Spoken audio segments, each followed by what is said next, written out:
Vladimir Ivanov, esimene mäng mängitud Davis Cupil, vastuvõtte kaotus Nicolas Basilashvilile 6-4-6-1.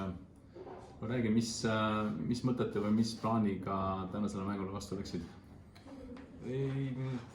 Tõesti, nagu mängu oli küll, et väga palju tasavägiseid game oli ja esimeses setis oli võimalus, ma arvan, tie-breaki seal mängida, kuigi ei õnnestunud, aga ma arvan, et tema ei mänginud ka võib-olla oma kõige paremat mängu, aga enam-vähem me juba teadsime, kuidas ta mängib ja seda mängu ta põhimõtteliselt mängiski, et üritas nagu aktiivne olla tagajoonel ja minu plaan oligi maksimaalselt kaua punktis püsida ja oodata, kuni tema eksib või siis tekib võimalus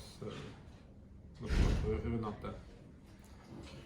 Kõrvaltvaates mänguks tundus, et sa üritad ka või üritasid ka oma esimese servi protsenti hoida ja tõsta mängu jooksul, sest see vist vähemalt tundus, hoidis siin nagu mängus, et kas oli midagi sellist? Jaa, teises setis ta tõesti hakkas minu teist servi rohkem ründama ja see õnnestus tal väga hästi ja ma ei tea, mille pärast, aga millegipärast täna oli väga raske.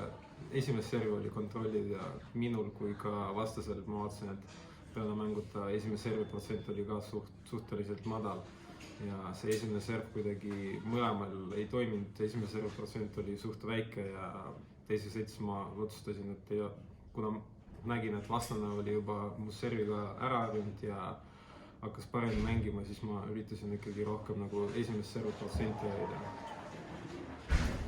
Aitäh, Vladimir, ja edu homseks paaris mänguks!